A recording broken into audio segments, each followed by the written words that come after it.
everyone. Welcome to Mental Health Mukbang, where we make mental health easily digestible. I'm Chris. I'm from Houston, Texas. I'm an I'm an MFT. I keep saying L still. And today I've got a Euro plate with tabbouleh, and I am starving. Lucky you. I'm Jeanie Chang from Raleigh, North Carolina. Raleigh, North Carolina. LMFT. I've been talking all week, and I just have crackers. I'm Jeanie Wang. I'm a clinical psychologist in Houston, Texas, and I have coconut water. I think it's called Harmless Harvest coconut water.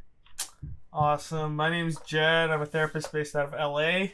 I have a bowl or a Tupperware of almond tofu. And we talked about that. Hey, give me the recipe. So you actually buy it in like a box in like Asian grocery stores. It comes in a box, and then you just there's instructions on the back, and then you just add stuff to it. This was essentially an emergency episode because of the state of affairs of everything's going on, right? So yeah, timeline might be a little bit different, but we felt like it was really important to speak about all the issues that are going on, because it has been for me at least, it's been a very difficult time. Just to feel the pain that our nation's been going through. Mm-hmm. I like how you said emergency episode, because we definitely want to address it, but we ourselves need to process it. That's the word Jenny used. I wanted to process it with fellow Asian American clinicians, therapists, and just how because we have clients dealing with it, or everyone anxious about it. We are also human. We're anxious, you know? Absolutely. I don't even know where to start, really. What about you? I mean, I guess to start, what was it like for you guys? You know, when everything first started, what were you feeling? Start with Jenny. I mean, I want to say I felt shock, but I didn't. And that makes me really sad to say that. But I think a lot of sorrow initially. You know, I actually talked to my mom about George Floyd, and this is the first time we ever talked about these things. This is just not a topic that we discuss. And I had not watched the video, and to this day, I still have not, because I just don't want to. Hard. Yeah. But interestingly, as I was talking to my mom, you know, the typical Asian stereotypes are just stereotypes of, you know, that America is a meritocracy. If they just worked harder, they wouldn't be in this position. And these are the things that my mom was communicating. And that's I think a lot of what older Asian generations experience or thoughts might be. And so I wasn't going to yell at her or call her out on that. I think we were having a conversation for the first time in my life about race relations. And so I kind of let her talk, and then tried to communicate but there's this piece in which the system was already set up for them to not succeed, and that they were barred from so many things, and you know how slavery impacted that. And so interestingly, after, my mom actually went on her own accord and watched the video. And I think that was the first time that maybe it really hit her at how unjust this whole process and this whole situation is for Black people. And so since then, she's been sending me news articles, they've now convicted these other guys, and you know, all these things. And I think I feel now more galvanized in the sense of man, something's shifting. And I take this example of being able to talk to my mom, which if you had asked me 10 years ago if I could ever have this conversation, I probably would say no. Mm-hmm. But her response to it gives me hope. And so I think I feel a lot of sadness, but I also feel hope. And I'm trying to keep those in tension, and at times not feel hopeless because of what I see. So that's where I'm at today. Yeah. Thanks for sharing that. I love that you had that conversation. So you guys have seen the video. Yeah. So I'm working with a lot of parents whose kids have seen the video, and then they also question, because they can't control right social media or what their kids want to see.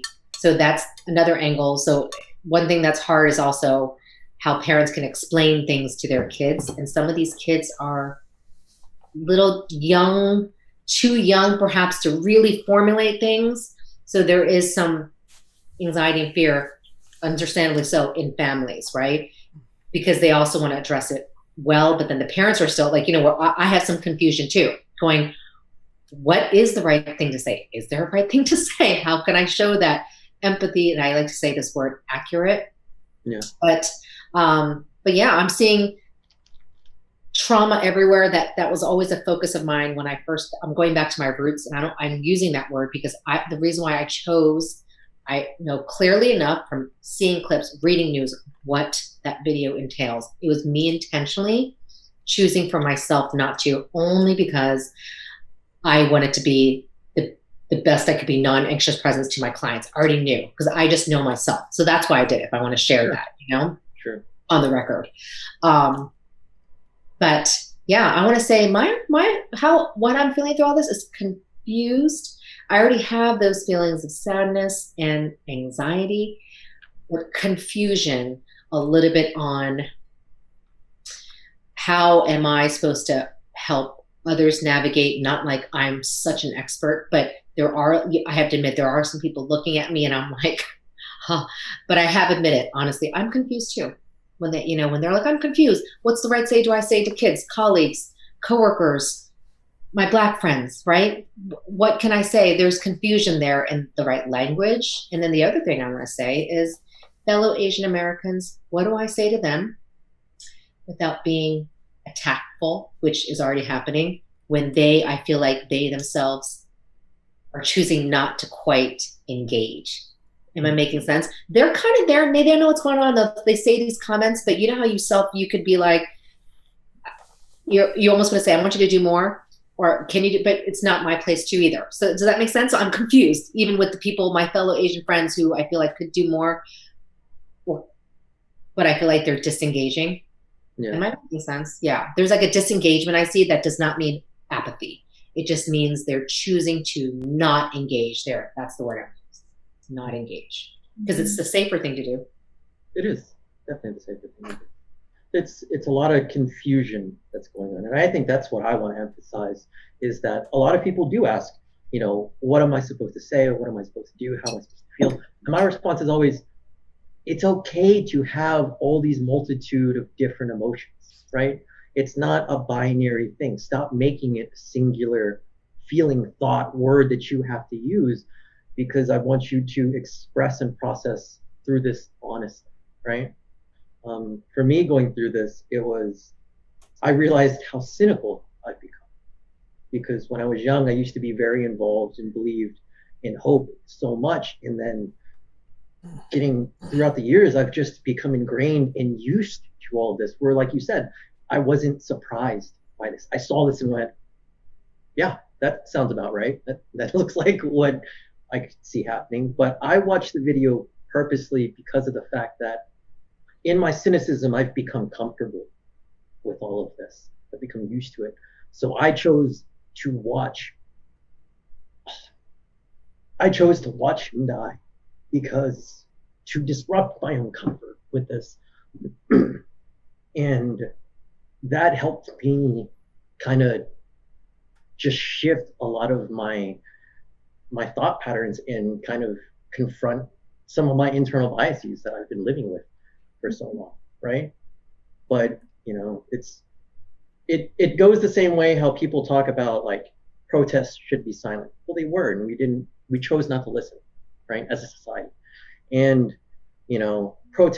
silent protests only work if the system is created for you, right? Wanting to be comfortable is why you want protests to be silent. And all that does is make them unheard, right? It doesn't actually shift the conversation at all. What about you, Jed? I don't know. I feel like I had like a mix of feelings. I think the predominant one, I guess the first reaction is just cynicism. Just like, kind of what Chris was feeling. It's kind of like, yeah, well, this is another day in life.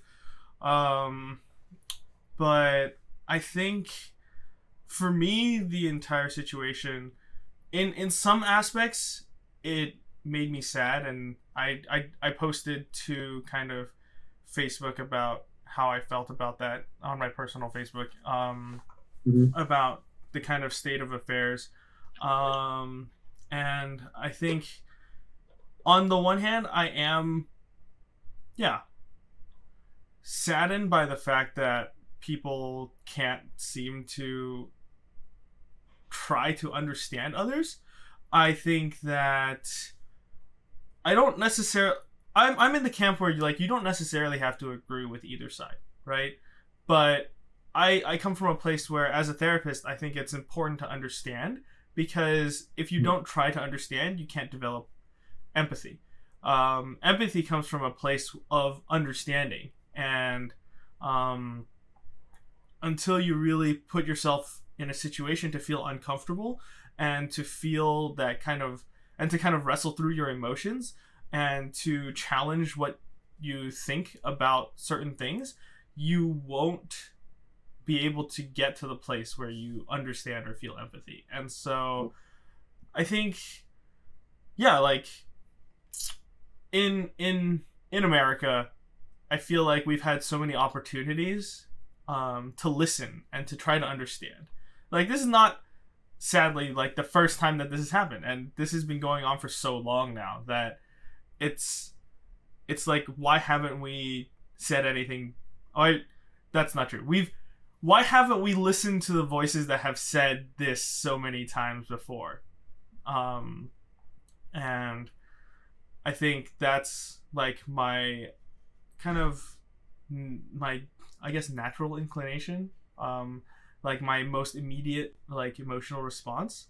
But I also am more in the camp of what Jeanie said, in that she's kind of hopeful too, in that I think the response that I've seen this time around has been so much different than the responses of the past. And I think that there are more people who are finally starting to understand, and people who are starting to express that they understand. And I think that,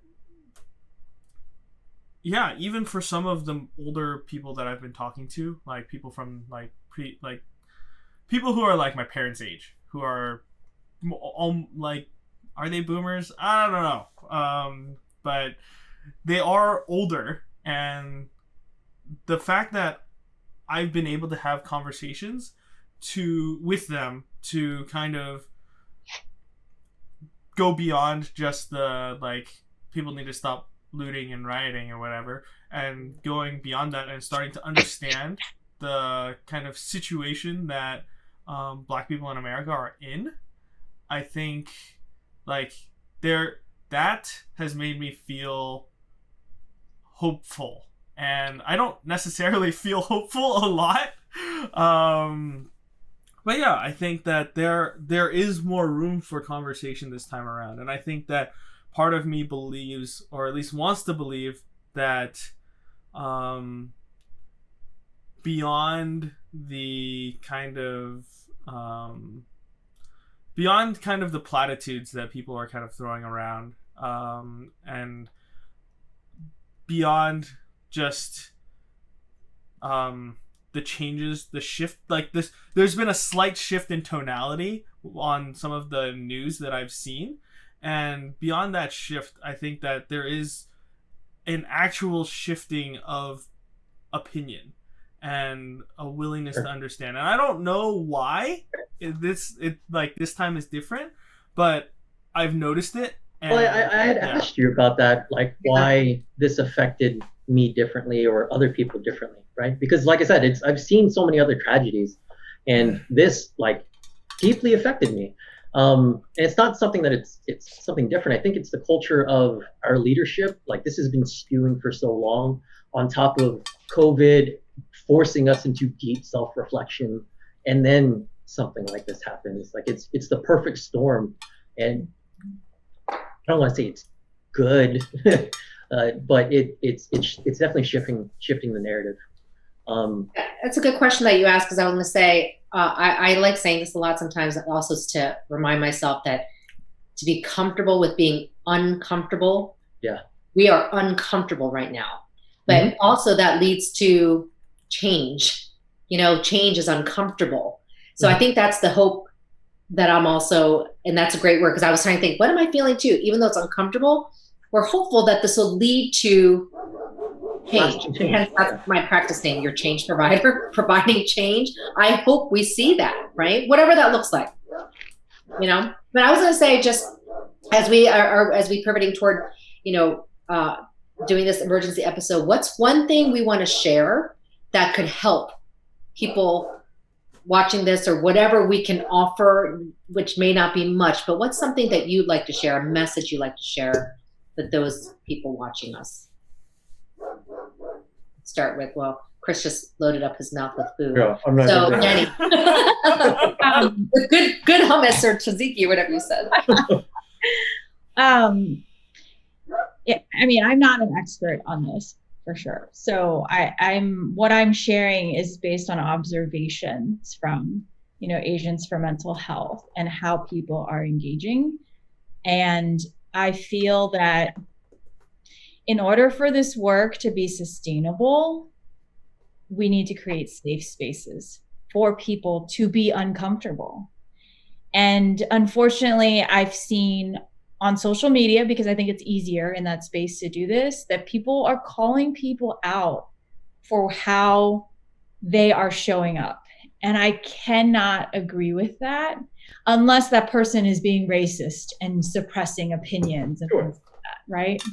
But it does not sit well to see people attacking each other when we're trying to support lives, Black lives. Yeah. And I think it also calls into question, as Asians, how are we showing up in this space, right? Because traditionally it's been seen as like a Black-white issue, but it's not. As people of color, we realize, and one of the points that I think has come out is people have said, if this can happen to Black lives, this can happen to Asian lives. This can happen to Latinx lives. This can, right? And so I think that's the piece that I'm holding on to, is like, one, sustainability.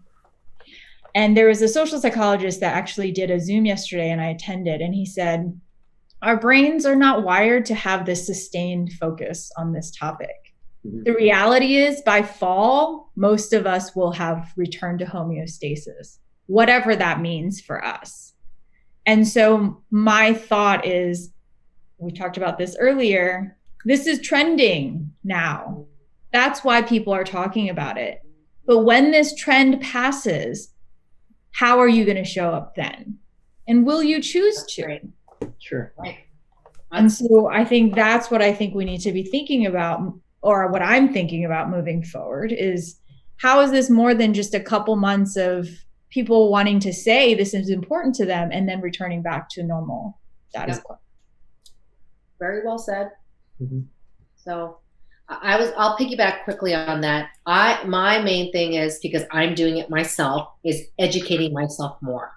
Like there's always room to learn, and it's okay to admit you don't know certain things, or about the movement or Black Lives. I went and did all my research. I'm wanting to know more, and I don't mind admitting that, hey, I have to educate myself more just so I can also present. Jed mentioned empathy, but I also like using the word accurate empathy, really understanding, getting into their perspective the best I can. And then not being, how we are saying, let's be responsive, but that response really has to come from showing this active interest and effort in understanding what their experience is like. So that's the best way I can do, is educate myself, learn, reading. There's tons of resources, right? The Asian Mental Health Collective provided that. Everyone's providing that.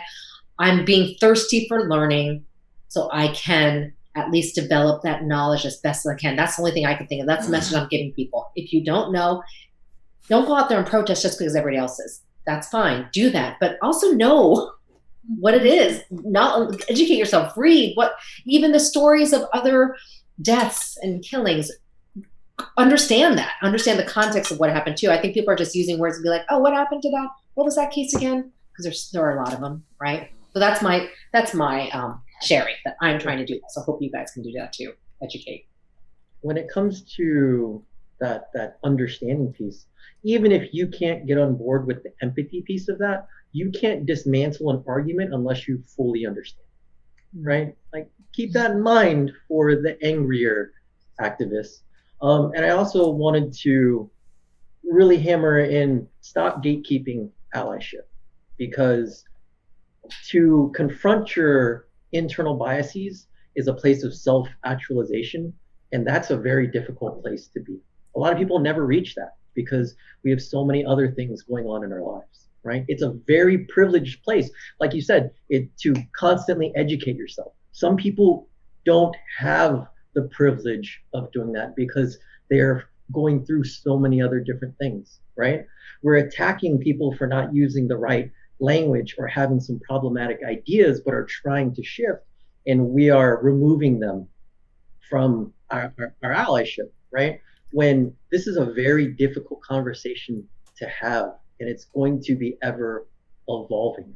So meet them where they are if you have the privilege and time to do so. Love that. Yeah. Last but certainly not least, Jed. I think I want to partially kind of echo that sentiment, but I want to come from a different place. I think it takes a lot of emotional labor and energy to maintain our, like Jeanie was saying, like our focus on this specific topic. And with the amount of information that we're being inundated with, I think what actionable steps I would give to people as a mental health clinician, right, is to allow yourself to have space to disengage and decompress so that you can take care of your own mental health before trying to engage again, because you are going to get tired and you are going to feel burnt out, and it is unhelpful for yourself as an individual to try to make sense of more of this heavy information when you don't have the capacity to do so. And I think that's a sentiment that a lot of people are sharing, and that's a sentiment that I've been hearing, at least in our Facebook group, that people are tired and they don't know what to do anymore, and this feeling is just really weighing in on them. And I think it is important. This is a very important issue, right? And like Jeanie said, if we want to be sustainable, if we want to really continue to have the discussions that we're having, if you don't take care of your own mental health, and if you don't realize where you are in that process of trying to understand yourself, trying to make sense of everything, it might be a good play. It's okay to step back and be like, like, I don't have the answers. I need to take some time for myself to like make sense of it. And I don't think that that's a process that needs to be rushed. I think that there's time. I mean, there are things that are happening regardless of whether you choose to engage or not. And the movement will continue regardless of whether you need to take a break or not. And I think if I use this concept in therapy a lot, right?